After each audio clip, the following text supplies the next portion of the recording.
back was one of his biggest stories. It was especially when they were starting out in the 90s and 20s. Welcome to another episode of Football Theory. I'm Ivan Sanchez, along here with my boy Alex Guti. How you doing, Guti? Good, man. Good. We're back at it. Let's go. Episode 3, Football Theory. Yep. Episode 3, we start off with Mexico getting the not hammer dropped on them, but they got some more serious sanctions. They'll play their first 2 World Cup qualifying games with no fans, with FIFA coming down on them, with the chant, and they said enough's enough. They didn't like what they heard during Mexico's last week and a half when they're in the United States, and they said 2 games, World Cup qualifying, no fans. It could get worse. You could get point deduction, or you could get kicked off. Guti, what are your thoughts right off the bat? Well, we saw it coming. Like you said, I think we said it last time, episode 1, like it's going to come, or I think it was last episode. Last 2 episodes we talked about it, but it's definitely going to come. I also feel like it's kind of a cheap way of doing it. I think they know, like they're picking certain events that doesn't really affect them, like as far as like money wise. So there's like, okay, I know qualifiers are heavy and they are, but it's like the first 2 qualifiers, no fans. If they really wanted to do something, if they really meant it, they would take them out of like Gold Cup or something. But we all know it's a moneymaker. So that's what I'm saying. When I feel like they're just picking things that they could, let's make an example out of something that won't hurt them too much. And I felt like this is the way they did it. So, yeah. Yeah, I think part of the problem is why they can't do Gold Cup. I guess if I was thinking about it, would be you have to hurt them on their home soil, quote unquote, and a World Cup qualifying. Those are the games Mexico plays in Mexico. At the Gold Cup, you can't. It's hard to control an event where you're supposed to allocate tickets to a certain amount of people, then a certain amount of group fans as well, and then there's the general admission as well. So I can see how in the Gold Cup it'd be difficult to do that. And in Gold Cup, the biggest pockets that get affected are here in the United States more than anybody else's. So I can see them not doing that too. But yeah, like you said, it was something we talked about that we could see it coming. The games were stopped in Mexico games because of it. And, it's kind of one of those things where just they said enough's enough, and they needed a way, I think, to hit home to make it clear to the Mexican fans that, you got to stop at some point. Like the fines were not working. So this is the next step. Yeah. The question I have, I mean, obviously like I'm putting my lawyer hat on here. I'm just questioning everything, but number one, like I said, the way they did is kind of weak. Because if it was a deal that they really worried about, we talked about it. You and I and other people have talked about it. How number one, Qatar is hosting the World Cup, and we know how that country politically thinks about any of those situations that we're talking about. And so, it's like kind of like they're just picking and choosing when to do it. Number one, number two, from what I heard, the sanctions come from the pre-Olympic, right? The pre-Olympic tournament. Was that when it came? Was that when it happened, or when did they do this from? Or are they picking the Copa final? I'm sure they're picking the collection of it all. Okay, because what I heard, I was here like on Twitter, I was seeing that it was the Olympic thing, and I was like, wait a minute, but that wouldn't make any sense because the Olympic thing is not even a FIFA sanctioned, event. So how could that roll over? It's like those little things that are like, it's kind of it's a big gray area, right? Where they choose and pick and choose what they want to kind of go against. And I guess my point to this is like, if it's such a big deal like they say it is, then Qatar wouldn't be hosting the World Cup, and they would sanction them in a tournament that obviously they're part of, but obviously they want to choose something that's like, okay, like you said, for tournament, let's not do it in the tournament. Let's do it in the first 2 games of the World Cup qualifier. So that's why I'm kind of like, I mean, they're going to do it, but we'll see how far this goes. We'll see how far this punishment goes.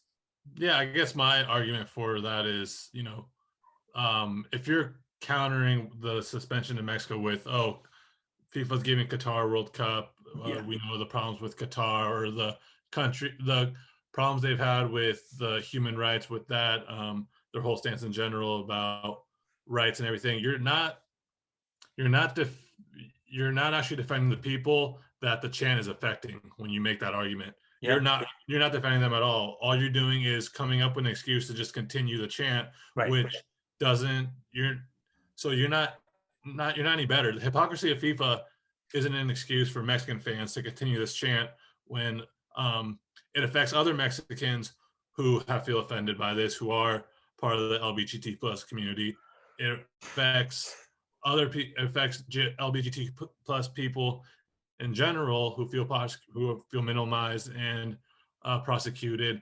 And so as a Mexican, if we who ourselves in the United States feel prosecuted at times, but feel marginalized by the majority at times, but what we go through, the ignorance and just the boneheadedness to continue to do it when people have said this is offensive to us, why would you keep doing it? You know what I mean? Those are my feelings towards it. And so I think the argument it's a terrible argument to say FIFA does this, FIFA does that, why can't we do this, or it's not fair. It might not be fair, but your argument actually isn't even defending the people that you're not even defending the people who the chance affecting. You're just using an excuse to continue to do it without actually even the core issue or the people that's actually in place for. Yeah, no, I think definitely that's the position anyone will take if they go against or they start pointing out. I was just saying, putting on my lawyer hat where you question everything. What I'm saying is FIFA's, I guess FIFA's answer to this is kind of weird. It is in a gray area. We were talking about, obviously, at the same time during Pride Month, we're talking about, going against the German stadium, right? Allianz Stadium, right? The Bayern Munich Stadium. They were saying they were going to put the lights, they were going to put the rainbow color lights, and FIFA was, UEFA was like, no, we can't do that because this and that. And then they investigated. Manuel Neuer's captain ban, right? Because he used the rainbow one. They wanted to know why he wasn't using whatever was approved. So, I guess there just needs to be a wide enough stance against everything. It needs to be a widespread stance against it from all levels. And then obviously being a Mexican fan, I think we just have to find another way to go against the opposing team and say something else. There's so many other words you could just go with that, would avoid this whole issue, I think, big time. Yeah. And, UEFA themselves have absolutely no backbone. You saw it today. You saw it with the Germany situation in Euros where they say, we support the meaning of the flag and all these different ideas of what the flag represents. But when in front of them is the actual opponent, and for them to actually stand up on merit to say something, they cower. So you're right that FIFA and UEFA time and time again, when actually presented with an opportunity to stand up for the things they actually say, they're of course they have shown to cower and to not actually stand up for anything. And that's going to be the way they are. That again doesn't give Mexican fans any right to continue to say something, where if they talk to Mexicans who are part of the LGBTQ community plus, I'm sure they'll feel, hey, you know what, this probably is offensive to me. This is offensive. This is not cool. And it's not for us who aren't part of that community to deem what is or isn't acceptable. Yeah. It's what I mean? So, moving forward, I hope more people can get the message, and hopefully this ends here. I think the last thing FIFA wants to do is take Mexico out of the World Cup because they know the importance of Mexico. I think when Mexico was struggling to make Brazil in 2014, all these articles came out about the economic impact that would affect in Mexico, that would affect the United States, that would affect FIFA with Mexico not participating. So for them to miss out on something that would be based on the fans and not even the players on the field, it would be terrible. And you can kind of see it on the players that they're getting sick of it too, just because the stopping of the game is just tiring, and it gets kind of gets beat to death, and you can tell they're done with it as well. Yeah, and I get the first couple of times when FIFA brought it up, years back, people were kind of like, "Come on, man," making whatever. But now at this point, it's like, dude, it's time to move on. I mean, the TV stations they're getting tired of putting that up, and they have to sound it out, and then you go to the games, and then they got the players doing the campaign against it. It's like, bro, just go with something else. Just go with burro, man. Let's just say burro. And there's so many other things. Just go with burro. It sounds the same. You can still go. You can still get it close to the sound, and obviously we can find a problem with anything, but I think this will definitely solve that problem. So yeah, moving on from that. But yeah, going forward, let's see what happens, because I do have my ticket to the Gold Cup final, and I'm assuming Mexico will be in the final, but hopefully we don't have that issue in Gold Cup. We'll see what happens for sure. Yeah, definitely. And speaking of Gold Cup, Mexico put out a preliminary roster for the Gold Cup, and in a matter of a couple of days, they put out a 60-man roster. We talked about it. You and I were both excited about the idea of Chicharito being on the squad, and as with Chicharito being on it, as well as Funes Mori. And then a couple of days later, Tata Martinez pulls out a smaller squad, about a 40-man preliminary roster, and Right. Chicharito isn't on it. So yeah, I have the preliminary. I have like the actual like list supposedly that's going to travel to go get ready for this. So it is a Yeah. combination of like the Olympic team and the Gold Cup team. So Yeah. we talked about last week how we could see a lot of some of the players who get cut from the Olympic team go to the Gold Cup, and it looks like they're kind of going with that idea. I guess before we get into that, my thing is, why even put Chicharito in that first list if you're not going to even bring him and take a look at him? What's the point? What's the whole idea of it? Especially because Tata's not saying anything. If Tata just does the conference and says this, and this, it's all done. But he doesn't. And now, he didn't leave the last couple of games with the best, with the bat in the best level. Now this just adds more pressure, unnecessary pressure, really. I mean, there's like, I don't know why he would do it. I really thought at first was like, oh, let's just do, let's not leave him there. He's not ready. Because last year, everyone could justify that he wasn't ready. But this year, I'm not saying that he's killing it. I mean, he was the first couple of weeks, but compared to people he's being called against, for, there's, you cannot argue that Pulido's having a better time or, was having a better time with him last game. Or you cannot argue, that a couple other guys should be there, like Pizarro has no business being there. So, you talk about that stuff now is definitely, I don't even think it's personal. I really do think it's above Tata's head. I do think now for sure, I want to confirm that there is something there that says he's not coming back. And I don't even think it's Tata. I really don't think it's him because he has no argument to do it. I really don't think so. I really feel like it's above his head. I really do. Yeah, it's interesting because, Tata did coach in the MLS, so he does regard, and he had success in the MLS, so he has regard for players who play in the league. And I think you're seeing that now with Pulido. You see that with Pizarro. I mean, yeah, if you don't just call him if you don't call him to begin with, no one discusses anything. And yeah, I mean, at his age, at Chicharito's age, it is probably the end of him because after this World Cup cycle, now you're talking guys who are in 33, entering 34. You know what I mean? This is really Chicharo's gonna be, he's gonna be by the next World Cup cycle, he'll be like 36 years old, man. So I mean, this is it, right? This is the run right now. I mean, right now he's 32. So what next world, the World Cup will be 33. Yeah, I mean, he'll be 37 by the time we have the World Cup here. And we know that's done. So I feel that's still unfair. I mean, this is not just a fan talking. If a new coach came in today, well, we don't know if it's the coach or the people have him, but if a new coach came in today and was asked to make a list, Chicharito would be on the list. And that's all I have to say. So I don't know if it is Tata or if it's someone above him, but there's something going on there that we don't know. Yeah. And like, if your argument isn't to bring him because you don't see him, one, I've always been the idea of like, hey, this is the Gold Cup. If he's in a position to play, if he's in a good rhythm, you should bring him, even if maybe he won't be in a year and a half for Qatar when he's a little older. But if right now he's good to go, you can bring him for that. If your argument is looking forward to the World Cup, or looking forward for qualifying, you're trying to get a better nucleus on him to not bring him. There's really no reason to put him on that first squad, I think. And that's kind of the biggest thing for me is like, why is he even on the first squad? That seems just so counterintuitive, so unnecessary. There probably is something for the higher ups. You'd wish that at some point that would go away, the idea of the higher ups having a word about who's getting called. But it just seems like such a weird idea, such a weird concept for him just to be called up in the 60-man roster and not even be called for the 40-something man roster. It just baffles me in that. Yeah, well, I mean, the people are trying to compare it this is obviously on a way different level, but they're trying to compare it to Cuauhtemoc when he didn't get to go to the World Cup because La Volpe chose not to take him. Obviously, this is a Gold Cup, so it's not a World Cup, but it is kind of like, well, you're taking this other, you're taking other people when we know he's one of the best players we have available. So I don't know what it would be. I mean, you can't sit here and say that, it's another thing. Raul Jimenez was be playing. If he was playing, if Raul Jimenez was on the field, then we wouldn't be questioning anything. But we don't have Raul Jimenez, right? You don't have Vela who doesn't want to be there. You don't have another guy, Chicharito, you don't want to call him. It's like, okay, so then you want to change it up and go young.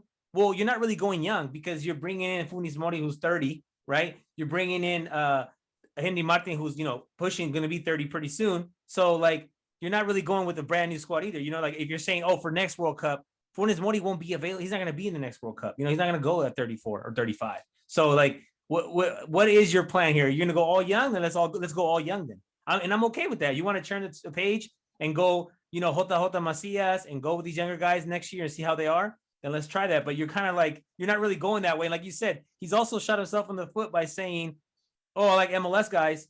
Okay, well then Chicharito's doing his thing in MLS too. So how can you not take him and you take Rodolfo Pizarro, who's been invisible for the last 2 years? Invisible. Yeah. And then, this could all be solved too with the press conference.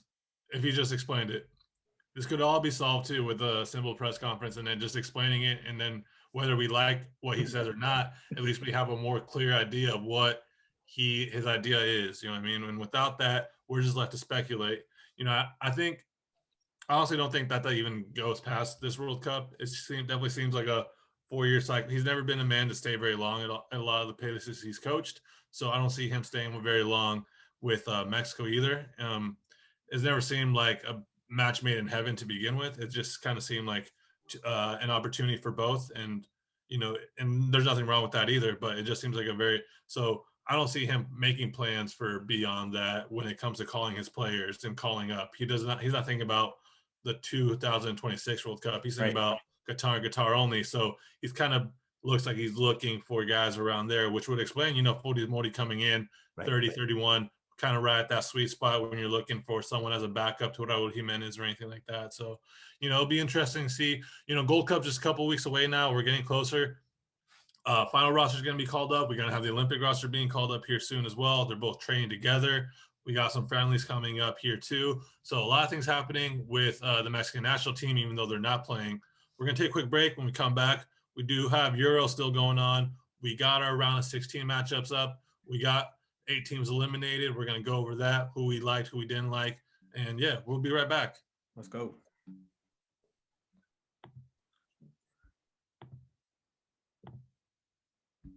All right. All right, whenever you're ready, man. I got my little thing open. Go ahead. Yeah, now we're moving on across the pond. We're going Euros. Euros just wrapped up the group stages, and man, what a wild day to finish the group stages when you had France playing Portugal, you had Germany playing Hungary, and the final game to settle it, you had 2 games going at the same time, and the positions moved multiple times during these games, with Hungary coming out, taking the lead against Germany, Germany battling back, Hungary getting the lead, and at the end, Germany tying, and then France and Portugal going on battle at the same time, where you get Portugal getting the lead, France tying it back at half, France getting the lead, and then Portugal getting it back on another PK. Yeah. And at the end, and earlier today as well, you had Spain being the brakes off of Slovakia, which actually eliminated Slovakia from even having an opportunity to making it to the round 16 and being one of the best third-place teams. And that kind of threw a huge wrench into it. I mean, quickly, what were your overall thoughts of the group stages? I mean, they kind of panned out to what we thought it was going to be, right? I didn't see too many surprises. I mean, I think Netherlands probably surprised you because you weren't too impressed with them, but I think they definitely kind of showed that they should be where they're at. And then Croatia just doing their thing, man. I think Croatia we kind of said that they were at the end of the little run they're going to have. So they could be dangerous, especially in a game that's, they're going to play Spain. I really don't think that they're going to fear Spain, even though Spain had a good game, obviously. But I really don't think they're going to, fear them. So yeah, overall thoughts, it was cool. It's going well. I don't think Copa America can compare. I was the one that went out there and said, hey, I like Copa America better. And the Copa America is making me look bad. We'll talk about that in the next segment. But yeah, so yeah, normal to me. Normal. I would say normal. Yeah, I think, all the teams that were needed to do well have done well. Italy did really well. Belgium got the results they needed as well. And now they're bringing back their players little by little from injuries and all these things. And they're finding their rhythm a bit.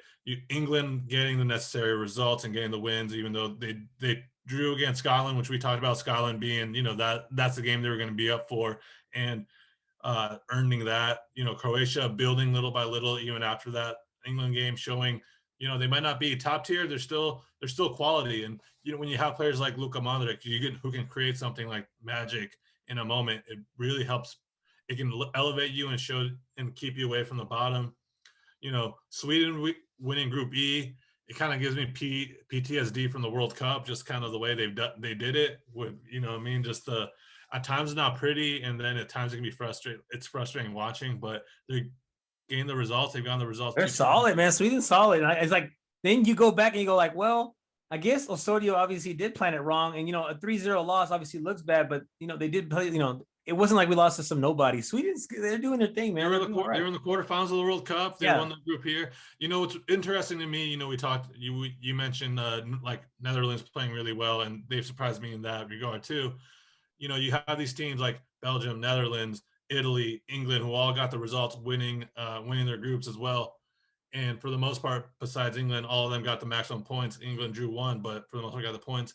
Do we take credence in that, or do we take credence in a team like France who won one game, drew two in the group of death, but made it out, and they're and they still won the group, even though they haven't played the best. Germany as well. That group, we talked about how much higher in level this group was, and even Hungary, quality. They battled all the way to the end. Going into the round 16, how do we feel credence wise when we were talking about those teams like Italy who cruised compared to these teams like France and Germany? It seems like it's so hard to really be like, all right, now we're ranking everybody. It's hard to rank because you had one group that was absolutely battle tested, and then you had some other ones. What do you feel about that?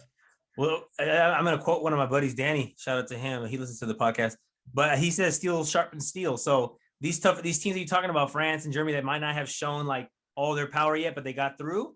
It shows you who they were playing with. It probably made them stronger, and that's why they're so good, because they're able to win those close games and able to squeeze by.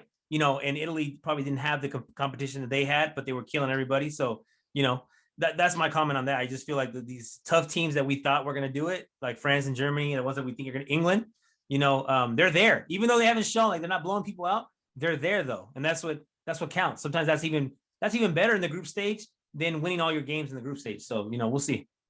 Yeah, and Rob, before we look at the matchups, first, let's pour one out to the teams that bounced out, the 6 teams that bounced out. Turkey, I'm ranking them 24th out of the 24 teams. I think a lot of people had them possibly as like sneaking in, making a nice little run, but they were terrible. They didn't show up any of their games. Absolutely atrocious. Russia, I would put even before, second to worst, even before like North Macedonia, because they just kept getting worse and worse as the tournament went on. And feel free to let me know if you. Yeah, I feel like Scotland, that's unfair for them to be fourth in that group. Obviously, they got fourth because of their points, but they did better than the teams you just mentioned. And then keep going. Even Poland, man, was in it to the last minute. So you look at them like, oh, it's a fourth place team. They go home with 1 point. It's like, yeah, but did you watch the games? Like, they weren't out of them. You know what I mean? So, in Hungary, we just talked about it. They put, they were on it, man. They were putting their work in. They were in the toughest group. We had thought they had no chance. They got out with 2 points. So to me, they go home with some kind of, award or whatever. So, yeah, I think you're safe to say the ones you said. Turkey definitely didn't get off the bus yet. They haven't started the tournament yet. And then Russia and North, Macedonia had really no chance of being there for sure. Yeah, like you made a good point about Poland. Poland with 20 minutes left, or 10, 15 minutes left. And yeah, they're like in the 80th minute. They were still in it. Yeah, it was 2-2, and with 1 goal, then they jump in, and then they're in it, and it's a whole different story. Yep. And you look at something like that, where compared to Slovakia, who wins their first game, and then fall flat the next 2, the building of Poland, it's such a shame. If you look at somebody like Lewandowski, who probably should have won the Ballon d'Or last year if for some reason FIFA didn't cancel it. Right. Don't know why they canceled it, because they had every other award. They just didn't have a Ballon d'Or. He probably would have been the winner. That's what they say. It's incredible how these teams at the national level are that you can have such a world-class player, but from there, and even Krzyzewski, their goalkeeper, and then there's such a gap for everything else and for everyone else. Well, we talked about it, like how we have certain teams that, like, you think about their league has no weight, in the world's, global stage of soccer.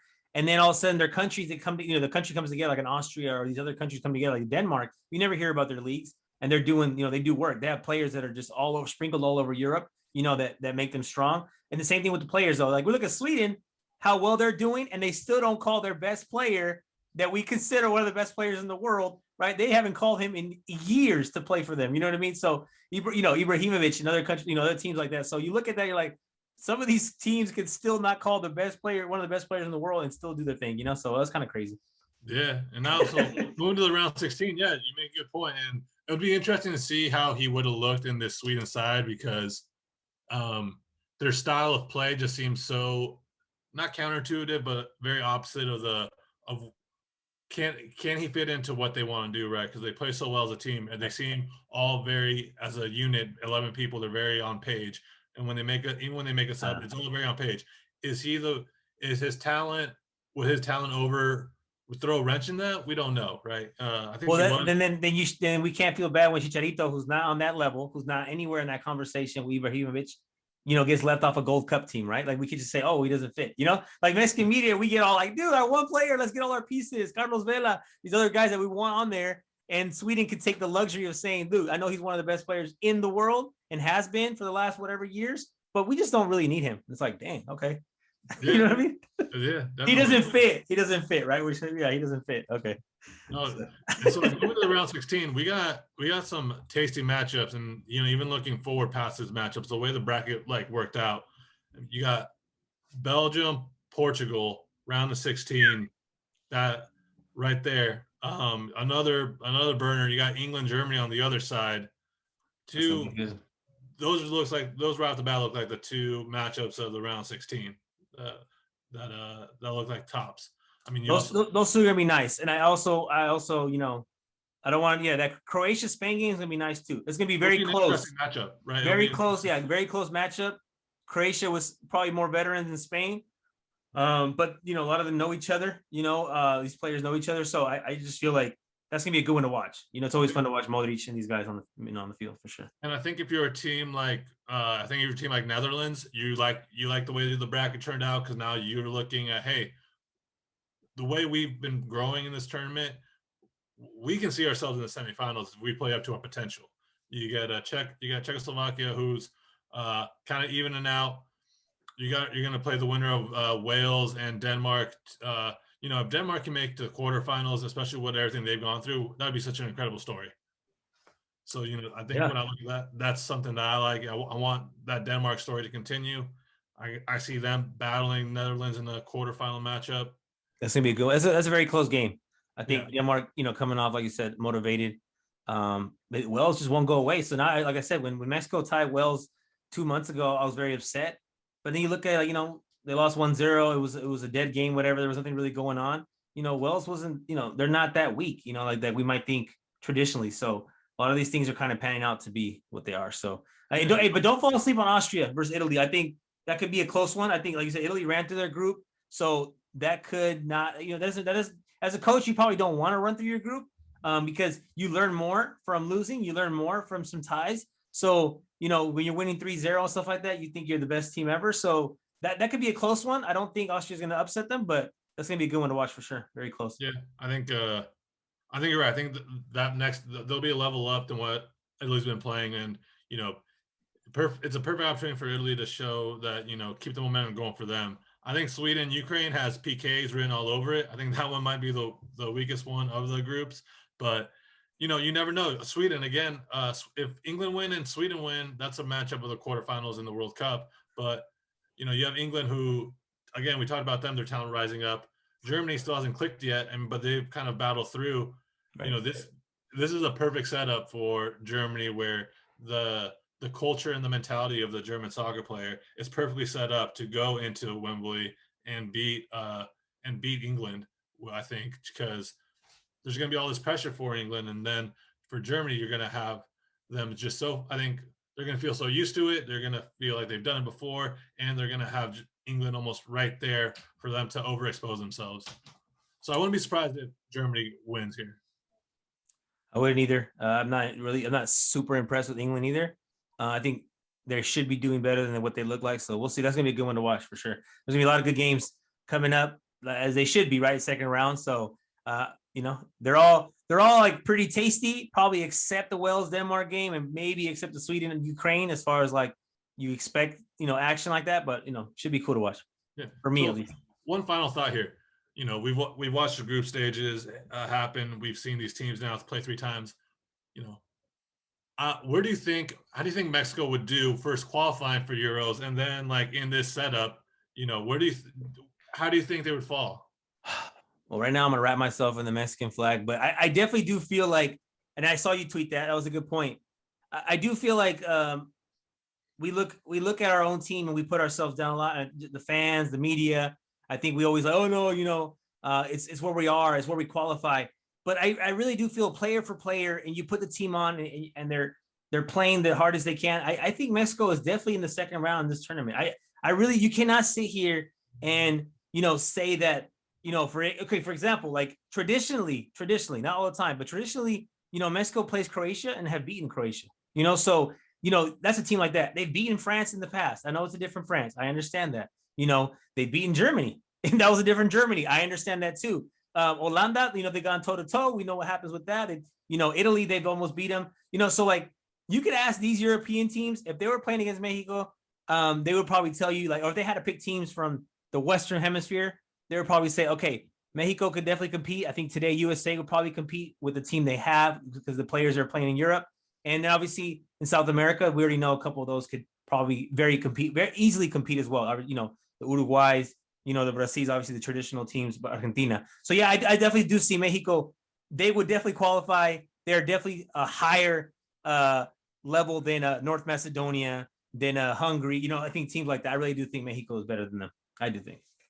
Yeah, I think from what I saw, we talked about too the higher quality teams. I definitely did feel like this showed the gap between them and the rest of Europe. You look at a team like Czechoslovakia. I think Mexico would have finished second above Croatia and Czechoslovakia in that group. You know what I mean? The same thing with the Holland group. I thought that was a group that in 3 games, Mexico maybe finishes with tie with Holland, above Holland, or below Holland, something like that. But yeah, I think they would compete well and they would do well in a structure like this tournament. And traditionally, we know that a Mexican team plays up to their competition, right? They have time to study a team and get ready for them, prepare for them, especially a team that's like a higher hierarchy. They're like a Germany or whatever. Mexico can play them toe to toe, So I really do feel like, and that's the reason why we complain that we're not in Copa America anymore, because we know in those kind of Copas, except that one time, we could beat these teams, So I really don't. I definitely do feel like Mexico would be there, and I think that happens a lot with everything else. Like we talk about Balón de Oro, right? Best players in the world, right? We know back in the day, Hugo Sanchez didn't win one because you had to be born in Europe to have the Balón de Oro, right? Maradona never won one either, right? And so things like that. I think just because you're born in Europe does not make you a better player than a player from Mexico or a player from Colombia or a player from even from the United States. So it's some of that European mentality. I don't know where it comes from, but we all know, we hear it in the media, and you see players. Well, these players are way better. Look at the leagues they play in. I'm like, yeah, but you're comparing someone that's born in England, right? And the league the league they can play in is the EPL. So they already have like 10 steps ahead of a player that was born in Durango, Mexico, that their best chance of going pro is in Mexico, right? So, oh yeah, well, the Mexican league's way lower. It's like, but that's the league they can play in. You know what I mean? So there's just, different things based on where you are. And so, yeah, watching these Euro games, I'm like, dude, that's what a World Cup is for, right? You see, a team like Mexico, or you see like a team like Colombia, you see a team like Peru can beat these European teams, right? They can. Yeah, absolutely. And so, that's our Euro wrap. We got to bring it back, talk about Mexico like that. We got all these games are going to take place between our now and the next show. So we'll have our quarterfinal set up for that too. So, quick, I don't know if you want to make predictions, I'll run it down right now. Yeah, I'll run it down quick. So we can go. You want to go game by game or what? You want to go game by game? Okay. Yeah, sure. So Wales, Denmark. I'm gonna roll with. I'm gonna go with Wales. I'm gonna go with Denmark. Okay, we'll mark these down. So I'll come back and we'll check that out. We'll see who gets better at this. Okay, and then Holanda and I guess they say Países Bajos, right, or whatever. They have different names for it. I haven't figured out which one's called Holland. I know it is Holland, but I know Netherlands versus Czech Republic. I think I'm gonna go with Netherlands. Yeah, same as well. Okay, they prove me wrong. I can admit when I'm wrong. They prove me wrong. All right, cool. Croatia, Spain. I'm gonna roll with Croatia. I'm gonna get on the Croatia bandwagon. I have a story to tell you about Croatia, so I'll tell you in a little bit. But I'm gonna go with Croatia. All right, I'll go. Actually, man, I think I'm gonna go with. Oh man, I think I'm gonna go with Spain. I don't know. Okay. I'm not confident about it, but I'm gonna go with Spain. La Madre Patria. Okay, he's going with the motherland. Okay, yeah. England, Germany. What you got?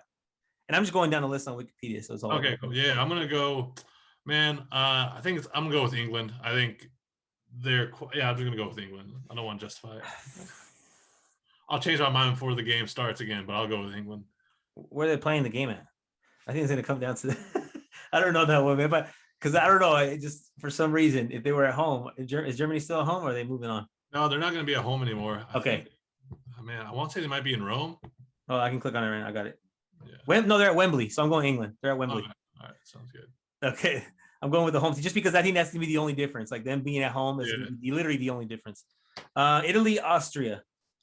Yeah, give me Italy still. I like what I've seen. I want them to keep it rolling. They're looking smooth, man. I'm definitely going to pick Italy as well. And then obviously we know who you're going to go with. The Red Devils from Belgium or Portugal.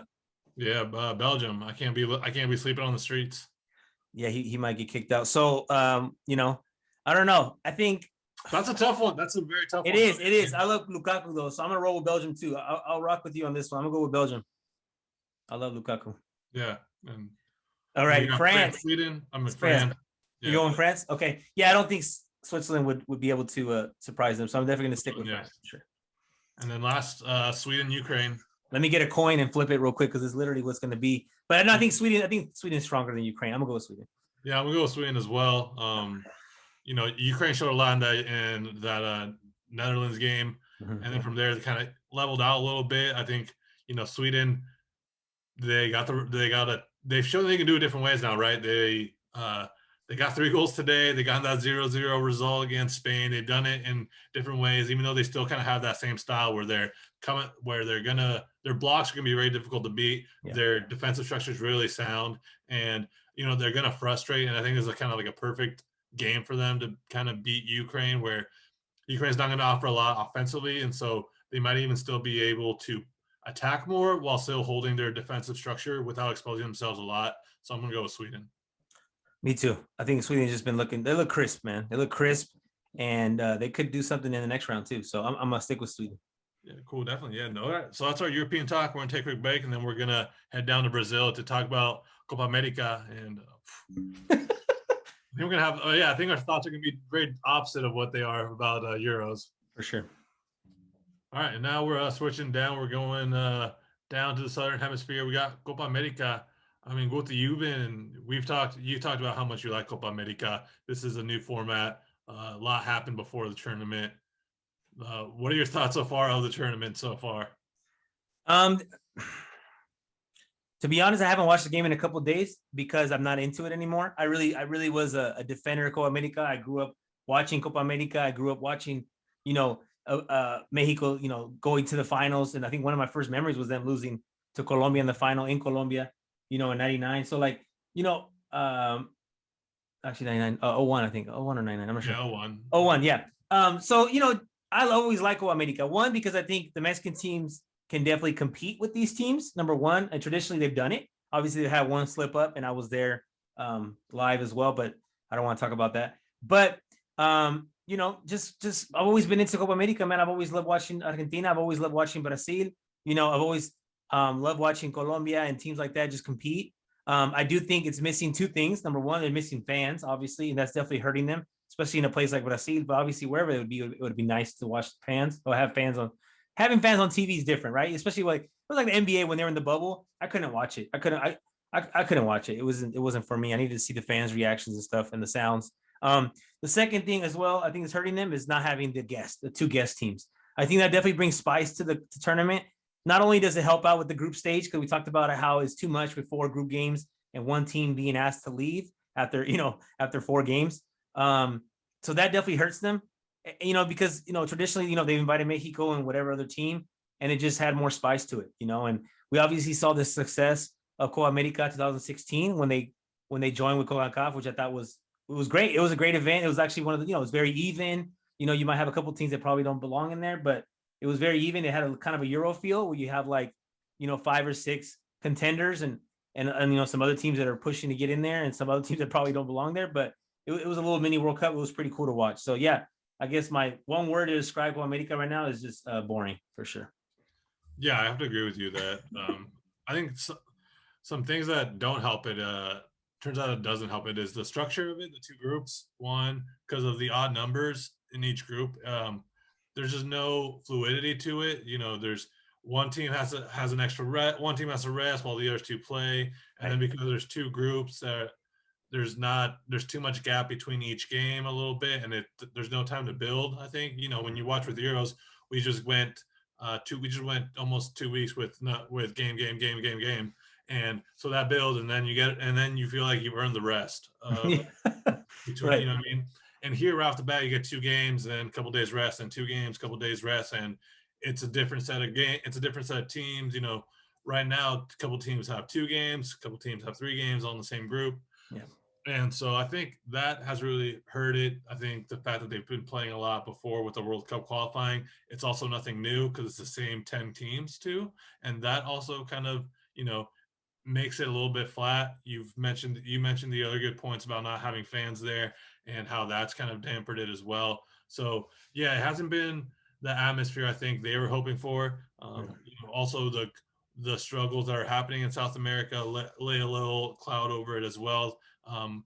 With why they had to change it so many times. I mean, I think that's still a layer of it too, where it's almost like because the product's not being delivered at the highest quality. Now it's almost starting to be like, why did we even have it at this point, right? Because now they could have not had it and no one would notice. Literally, they could have not had it at all and no one would. And you know what? I'm kind of fearing that Copa Oro will be that way.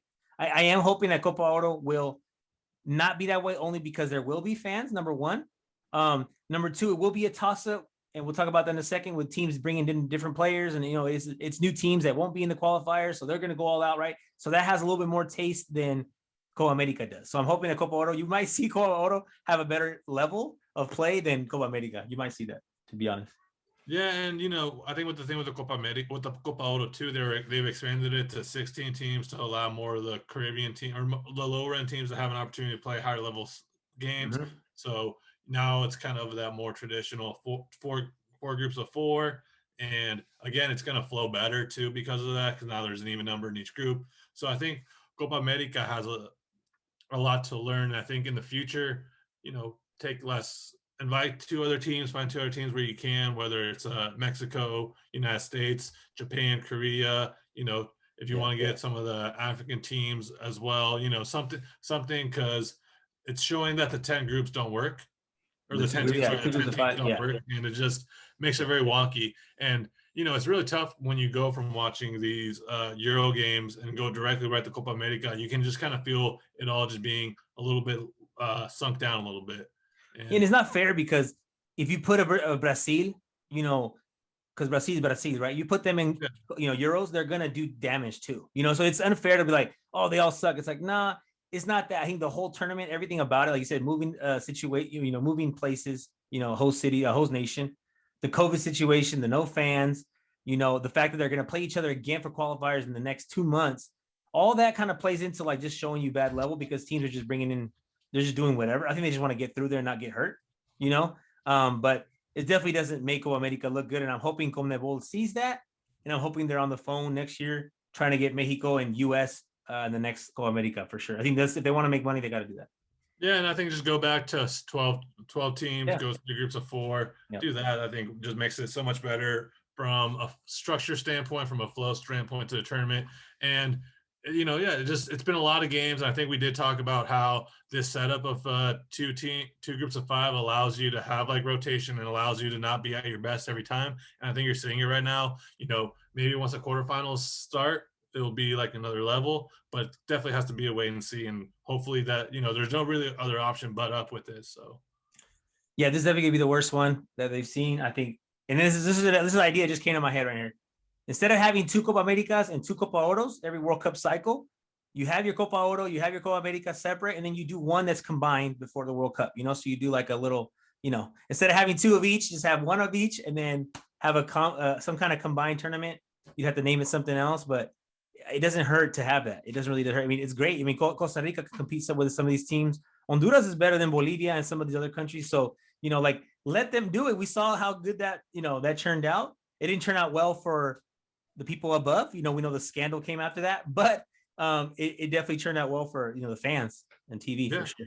And I mean, definitely helped out their pockets too. No, and as I'm saying, money wise, everything, but we all know after that, that led to some problems with FIFA for sure. Yeah, So yeah, we'll hope to see the Copa America get a little better. But now moving on to the 50-50s. Guti, I know you excel at these. I'll let you go first. I do excel at these. So 50-50, if you're new to the show, we're hoping you're here for the third time, but if you're not, 50-50, we just throw out a topic like a loose ball. Two of us go for it, and the referee's going to decide which will be one of us. The referee will decide if it's either a red card, which is like no go, I don't like it. It will be or not a red card, but it could just be a foul, right? My bad. And then obviously go to the VAR if you don't know. It's just toss up. I don't even know. I'm not gonna make the decision. I'm gonna let the people in the booth make it, which it seems like the referees are doing now more and more. I feel like the VAR is getting paid more than the guys running in the middle of the field. And then if you are okay with it, you just let them play on. Let them play on. So I don't know, Ivan. I don't know if you have the first topic or if you want me to throw it out there. Either way. I'll let you go first. Okay, so I'll throw it out first. And this is in your neck of the woods. I know you're living in San Diego, right? You're in SoCal. And I know you probably heard of the basketball incident, the high school basketball incident, where a team, from if I recall right, from Coronado, right? From Coronado, yeah. I think. It was a tight game or whatever. I think they won barely at the end or something. And then fans or somebody was throwing tortillas at the Mexican, I would say, dominant team, right? Or Latino team. We know probably mostly Mexican or Hispanic background. What are your thoughts on that? Well, yeah, I did hear about it. I read it. So for people who don't know about the San Diego area, so the team of mostly Latino kids are from Escondido, which is about 45 minutes northeast of San Diego, and it kind of like not in the middle of nowhere, but you start getting away from the city, start going up to the hill, and farmer, definitely looks like a farm working community or the area where people go to work. And then you have Coronado, which is very rich, very bougie. It's a little separate, right off of San Diego, right on the ocean, and it's it seems like it's out of a movie the way this kind of turned out, because it's exactly this very rich, pompous neighborhood that's right attached to San Diego, kids against the kids from just outside who, right. Latin American kids. And it's just the ignorance and the reading the quotes too, just is very disheartening, because it just shows that we have so much to go. There was like a tortilla throwing. They're bringing tortillas to a basketball game, which is already like blatantly racist. And then they're wasting food, but that's a different story. They're throwing it at the kids, right? No matter how contentious a game can be. To do that, you're still throwing tortillas at kids. And then I believe I read the captain of the Coronado team said that it wasn't a race. People are jumping to conclusions that it wasn't, and it's not a racist incident. Well, yeah, it is. You don't know. You can't tell a bunch of Mexican kids or Latino kids or Latino people what is racist. We talked about this earlier, right? You can't tell the group what is or isn't racist, and it just kind of shows against that level of it's a class when you're not in an environment where you're around people, the way you can act and the way how these behaviors are probably not even thought about twice when you surround yourself with people who are similar to you from, whether it's class, whether it's race, combination of both. When you're above that, when you separate yourself from other people like that, you don't know that it's wrong or right because you're so ignorant and you're not around those people that you think that's normal behavior. And it just shows that these are 17-year-olds and their parents. It shows that, this is something that's generational that gets passed down. So for me, that's a no. Yeah. Well, I almost assumed you're going to go with that, with the no, definitely straight red. But yeah, just touching on it quickly. Obviously, people know what to say to offend somebody.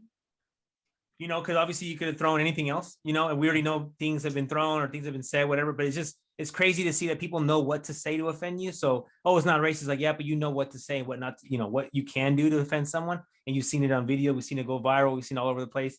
I've been part of these situations, not tortillas, but I've been part of these situations where you see this kind of stuff happen. And this happening all over the country. So obviously, like you said, there's a lot of work to do. The other thing is that when you tell people to say, like, let's keep politics out of sports, it's like, well, you kind of have, that is a place for it because things like this happens, right? So let's leave racism out of sports, So if we didn't have racism in sports, then we wouldn't have the need to have people voice their opinion during sports, So that's my thought on that for sure. Yeah. But that's definitely some craziness. that you know, that I've lived with and I lived through. So, you know, we'll share that another day for sure. Absolutely, yeah. Yeah, mine's a little more lighthearted, my 50-50. Sorry, I started off Oh, no, you're deep. good, man. You're good. No, I'm glad that we can go through all these different levels of it because Yeah. mine, you know, summertime's coming. What are you? Are you 50-50? Are you a water park guy? At my age of 32, Yeah. no. At age of No. 32, I'm definitely not at the water park. But you know, in my teenage years, we are here in Sacramento. We have what used to be called Water World. Now is Raging Waters. You know those brands. But it was part of like the Six Flags family. So we had a Six Flags pass, you know, in the Bay Area, and we would go. It would give you like the water park thing. So yeah, I mean, I grew up going to the water park a lot. But no, I think at the age 32, I would say no. You're not gonna see me at the water park. All right. That's not an age thing. I just think today I'm not going to the water park. You know, All I'm right. not going. I feel you. Yeah, I'm a water park guy still. I think well, my son's 4, so he can't go yet either. So that when he can Okay. go, I think you know, where it's like he could just do his thing and play with his friends, and I could probably go find something to do. I'll take him. But right now it's like at the stage where it's like more of a liability of taking him to a water park than having fun. That's fair. That's But fair. right now he can swim in the inflatable pool in the backyard, which is very safe. That's fair. Yeah. For everybody out there, I am pro water park at my age. It's fantastic. I mean, also I don't have a kid to have it with me too to watch too. I just have to be liable for myself, which is hard enough. So That's funny. yeah. Okay. Well, this is, you know, before we do it wrap up, but you know, I wore this in honor of Don Javier Balcazar, you know, Chicharito, so leading scorer for the national team, who's not going to be a Gold Cup. But anyway, that's a different story. He did come to MLS for that, but I guess that wasn't good enough. My last one, Funes Mori is playing with La Selección Mexicana. I know we've had this situation before. What are your thoughts on having, and we talked about it a lot, and it's going to continue to be something. What are your thoughts on players, you know, choosing to play for Mexico, especially like we're talking about players that could probably be just as good as him or not, you know, maybe better than him. So what are your thoughts on that? Yeah, for me, I think it's a case by case, but for me, it's like no, it's a yes, it's a clean tackle for me. Play You know, on, okay. They have done what's needed to by the law to be a Mexican citizen. You know, we can't tell people how they feel or how they don't feel about living and making and earning and how, you know, they've embraced Mexico or how you know, if they embrace them. You look at Andre Guignac as an example, who looks like he's going to possibly represent France at the Olympics. You know, he's embraced and he's been very open about loving Mexico. We need him on the Mexican national. That's what we need. Yeah, you're talking about somebody who's you know, I think he's become a Mexican citizen as well. You know, yeah, it's it's an individual basis, but you can kind of, I think you can see like when someone does care, and you know, and we're not the only country who does it. You look, Italy has 2 Brazilians on their team, Jorginho, Emerson, and you know, a team of quality of Italy doing this. Spain has players like that. You know, I mean, France has a ton of them. Who are we to judge whether they qualify or not qualify if they have the care for it? You know, Wayne, I think you can figure it out by talking to people, and there have been examples that's gone well, examples that haven't gone well for Mexico. But I think for the most part, when you look at somebody like, you know, Sina, who played with Mexico, and I think he really cared for it. You look at somebody like, you know, Wilson, who'd never had great success with the national team, but he scored some important goals, and you know, he was there. Yeah. You know, Ian Franco, I think someone similar like that too. So I thankfully, for me, I'm open to it. You know, yeah, I think it'd be hypocritical for me personally to criticize someone like that when my parents made a sacrifice for them to come to the United States, and then we embrace part of the American culture as well as our culture in Mexico. So I think it would be some hypocrisy for me from that standpoint to look at others and try to judge them in those regards. Yeah, I mean, I definitely, I'm with you on that. One, if they want to play for Mexico, what's the problem, right? That's number one. Number they're two, good enough. They're good enough. Yeah, they're good enough. Number two, you know, if we turn our back on players, now I say we, but the coaches turn their back on players that are born in Mexico, that are born and raised there, that can play for Mexico, but end up going to play for Peru because they don't call them like Ormeño, right? Or a Yarbrough, who was one of the best keepers coming up and just kept ignoring him. And then he goes play with USA to get a chance. And obviously he's burned there. But like we turn our back on players that are in Mexico, right? So it's like, who are we to say no? And then another thing is all the coaches that we bring in to coach the Selección Mexicana, we don't trust. They don't trust the Mexican coach to coach the team. So you Yeah. can have an Argentinian coach, but you can't have an Argentinian player. So let him play. Yeah, absolutely. I'm with you on that. You know what I mean? Yeah, I agree. Yeah. And I think on that we'll wrap it up. Guti, it's fantastic. Again, see you as always every week. Thank you, my brother. Everybody, stay safe. Hug your loved ones. We love you guys. Keep listening. Shout out. Tell your friends about it. We appreciate all you guys. Yeah, make sure you click on the link. We have episode notes. We're on Twitter, Instagram, football_theory. It's going to be all there. And give us a subscribe. We're on YouTube, and we need more subscriptions. We need people to be listening to it so we can keep going. So, we appreciate you. Out. Thank you. It's kind of like, it was especially when they were starting out.